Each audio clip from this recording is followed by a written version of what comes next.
सभी भारतीयों को मैं कैलाश शर्मा मेरा नमस्कार, गुड मॉर्निंग, सत श्री अकाल, आदाब अर्ज। दोस्तों, भारत के बढ़ते कदम चैनल पर मैं आप सबका स्वागत करता हूं। दोस्तों, 25 जून आज से 44 साल पहले देश में इमरजेंसी लागू की गई थी। जी हाँ दोस्तों, वो इमरजेंसी जिसे आपातकाल कहा गया, वो इमरजेंसी जिसमें मूल अधिकारों का हनन किया गया। जी हाँ दोस्तों, वो इमरजेंसी जिसमें संपूर्ण विपक्ष के नेता लाल कृष्ण आडवाणी, अटल बिहारी वाजपेयी, लालू यादव, मुलायम सिंह, जयप्रकाश नारायण, चौधरी चरण सिंह, राजनारायण, इन सभी को पकड़कर जेल के अंदर डाल दिया गया। वो इमरजेंसी जिसमें रेलवे पुलिस को ये कहा गया कि अगर किसी भी संदिग्ध को देखें तो आप गोली मार सकते हैं। वो इमरजेंसी जिसमें मूल अधिकारों को खत्म कर दिया गया, और ख़त्म अपने आप ही हो जाते हैं इमरजेंसी में। तो इसका मतलब आदमी को जीने का भी अधिकार नहीं है। मूल अधिकार में जीने का भी अधिकार होता है, लेकिन इसका मतलब तो आदमी को जीने का भी अधिकार नहीं है, संपत्ति का अधिकार नहीं है, कहीं देश में स्वतंत्र रूप से भ्रमण का अधिकार नहीं है, समाचार पत्रों को यह अधिकार नहीं है कि वो अपनी मर्जी से कोई भी न्यूज़ छाप सके। ये सारी चीज़ें हुई दोस्तों इमरजेंसी के दौरान। इमरजेंसी का मतलब उस टाइम पे जितना भी लोकतंत्र के अंतर्गत जो भी शक्तियाँ थी, चाहे वो किसी के पास भी थी, वो सारी शक्तियाँ कांग्रेस की अध्यक्ष श्रीमती इंदिरा गांधी, देश की प्रधानमंत्री श्रीमती इंदिरा गांधी, एक व्यक्ति के अधीन सारी शक्तियां आ गई थी।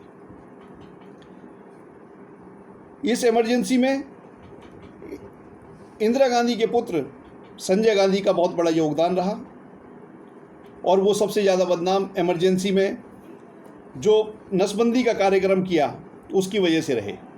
नसबंदी के कार्यक्रम में लोगों को ज़बरदस्ती पकड़कर उनकी नसबंदियाँ की गई। हम दो हमारे दो का सिद्धांत ज़बरदस्ती लागू करने की कोशिश की गई। जनसंख्या नियंत्रण का कानून बताया गया, लेकिन कानून क्या था कि लोगों को पकड़ो और ज़बरदस्ती उनकी नसबंदियाँ कर दो। हर गवर्नमेंट वर्कर को ये टारगेट दिया गया था कि आपने इस महीने इतने लोगों की नसबंदियाँ करवानी है। इस तरह की चीज़ें हुई। लेकिन ये इमरजेंसी लगाई क्यों?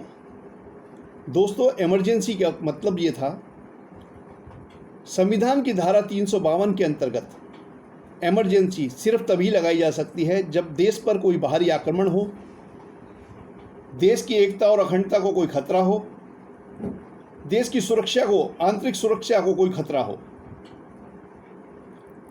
लेकिन ऐसा तो कुछ था नहीं। तो कारण क्या था?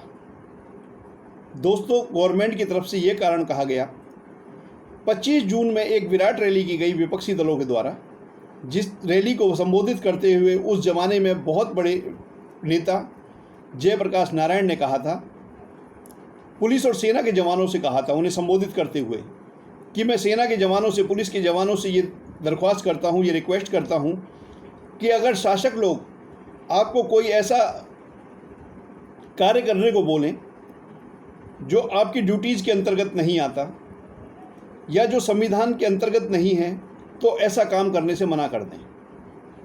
बस इंदिरा गांधी ने उसी रात 25 जून रात 12 बजे इसी बात को लेकर इमरजेंसी लागू कर दी कि ये व्यक्ति देश की सेनाओं को देश की चुनी हुई सरकार के खिलाफ भड़का रहा है और सशस्त्र विद्रोह करने की कोशिश कर रहा है। इस वजह से इमरजेंसी लगाई गई। लेकिन हकीकत में कारण क्या था? दोस्तों, इंदिरा गांधी जी ने राजनारायण के खिलाफ चुनाव लड़ा था यूपी में, और उस चुनाव में वो जीत भी गई थी।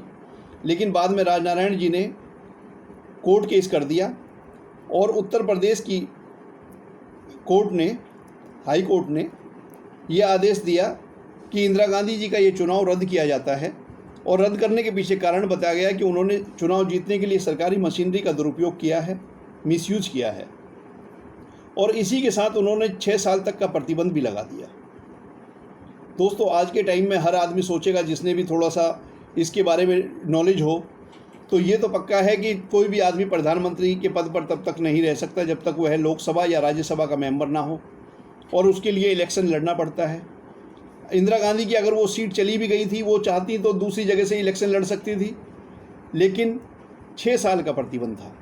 इसका मतलब उन्हें प्रधानमंत्री की सीट छोड़नी पड़ती, और वो छोड़ना नहीं चाहती थी, या उन्हें किसी और पे इतना विश्वास नहीं था कि उसे प्रधानमंत्री की सीट दी जा सके। इसलिए उन्होंने इमरजेंसी की घोषणा कर दी। ये सब विपक्षी दलों का आरोप था।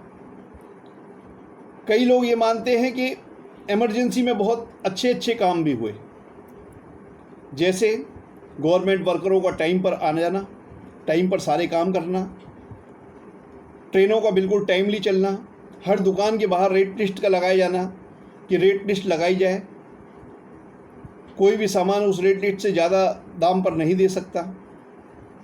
लेकिन कई चीज़ें गलत भी हुई। कोई भी इलेक्शन देश में नहीं होगा, किसी भी विधानसभा का, कोई लोकसभा का, कोई भी इलेक्शन देश में नहीं हो सकता। इंदिरा गांधी जब तक चाहती वो इमरजेंसी हटाए बिना वो प्रधानमंत्री पद पर बैठ नहीं रह सकती थी। उन्होंने कोई भी न्यूज़ ब्रॉडकास्ट होने से पहले, चाहे वह टीवी पर आ रही हो या न्यूज़पेपर में हो, ब्रॉडकास्ट होने से पहले या प्रिंट होने से पहले उसका मसौदा, मतलब उसकी जो पूरा डिटेल है, वो डिटेल जाएगी प्रधानमंत्री के किसी प्रतिनिधि के पास। इसे ही कहते हैं सेंसरशिप। जब तक वहाँ से अप्रूवल नहीं मिलेगी पीएम हाउस से, तब तक कोई भी न्यूज़ ब्रॉडकास्ट नहीं हो सकती, कोई भी अखबार सरकार के खिलाफ कुछ भी नहीं छाप सकता। ये थी इमरजेंसी। और ये इमरजेंसी बिना किसी मंत्रिपरिषद को, बिना किसी लोगों को विश्वास में लिए बिना ही बताई गई। कई मंत्रियों को भी बाद में पता चला कि इमरजेंसी लगा दी गई है। इसका मतलब रात में चुपचाप 25 जून 1975 को पूरे लोकतंत्र को गिरवी रख दिया गया। पूरा लोकतंत्र खत्म कर दिया गया और सारी शक्तियां एक ही व्यक्ति के पास आ गई। और उन शक्तियों का जो मिसयूज हुआ, उसमें श्रीमती इंदिरा गांधी या कांग्रेस के खिलाफ बोलने वाले किसी भी व्यक्ति को पकड़कर पुलिस जेल में बंद कर सकती है। आरएसएस पर प्रतिबंध लगा दिया गया। सारे विपक्षी नेता जेल में डाल दिए गए। जो भी बड़े नेता थे, आडवाणी, अटल बिहारी, मुरली मनोहर जोशी, लालू यादव, मुलायम सिंह, राजनारायण, चौधरी चरण सिंह आदि सारे नेता, उस वक्त के सारे बड़े बड़े नेता पकड़कर जेल में डाल दिए गए। लगभग 1.5 लाख लोगों को जेल में ठूस दिया गया था, जिनके ऊपर सरकार के खिलाफ कुछ भी बोलने का शक भी था। रोजाना रात में लिस्ट तैयार होती थी कि किस किस व्यक्ति को गिरफ्तार किया जाना है, और सुबह टाइमली पुलिस रात में ही उसे उठा लेती थी, या टाइमली सुबह ही एकदम तड़के मॉर्निंग में जिसे कहते हैं, सुबह 4 बजे तक पुलिस उठाकर उसे जेल में बंद कर देती थी। जेल में कहाँ रखा गया, किस जगह पर रखा गया, उसके घर वाले ये नहीं पूछ सकते थे। भाई, लोगों के पास लोकतंत्र में मतलब जो सारे अधिकार होते हैं वो सारे अधिकार ही खत्म कर दिए गए थे, तो कोई क्या कह के पूछता। जो ज़्यादा इंक्वायरी करता उसे भी पकड़ के अंदर कर देते। बस एक ही जवाब आता था हर जगह से कि अज्ञात जगह पर उन्हें नज़रबंद किया गया है या गिरफ्तार करके अज्ञात जगह पर ले जाया गया है। अज्ञात जगह मतलब जिसके बारे में कोई ना जानता हो। इंदिरा जी के छोटे सुपुत्र श्री संजय गांधी जी, उस वक्त उन्होंने इमरजेंसी में पूरा नेतृत्व किया, कांग्रेस पार्टी का भी। और कांग्रेस पार्टी में अच्छे पदों पर वही व्यक्ति रह सकता था जो इंदिरा परिवार के नज़दीकी हो, जो उनकी हाँ में हाँ मिलाए, जो संजय जी की हाँ में हाँ मिलाए। इनमें से एक विद्याचरण शुक्ल थे, एमपी के मुख्यमंत्री। सिद्धार्थ शंकर रे थे, बंगाल के मुख्यमंत्री। इन्होंने काफ़ी इमरजेंसी में बहुत ज़्यादा साथ दिया। कमलनाथ जी संजय गांधी के उस टाइम पर राइट हैंड हुआ करते थे। इमरजेंसी में इन्होंने भी लोकतंत्र का गला घोटने में काफ़ी बड़ा साथ दिया। और कुल मिलाकर ये पोजीशन बनी कि देश में हाहाकार मच गया। कुछ लोग खुश भी थे तो कुछ लोग बहुत ज़्यादा परेशान भी थे। जिन लोगों के घर वालों को उठाकर जेल में डाल दिया गया और जिन्हें ये नहीं पता कि वो मरे हैं या जिंदा हैं, उनका कुछ अता पता नहीं है, या जो कुंवारे लड़के भी थे उन तक की भी नसबंदी के कई समाचार मिले कि कुंवारे लड़कों को भी पकड़कर ज़बरदस्ती नसबंदी कर दी गई। जिस तरह से 25 जून 1975 में नसबंदी लागू की गई, ठीक 21 मार्च 1977 को बिना किसी कारण के, यानी 21 महीने बाद नसबंदी इमरजेंसी हटा भी ली गई। मतलब जिस तरह से इमरजेंसी अचानक लागू करी गई, उसी तरह से अचानक हटा भी ली गई, ठीक 21 महीने बाद।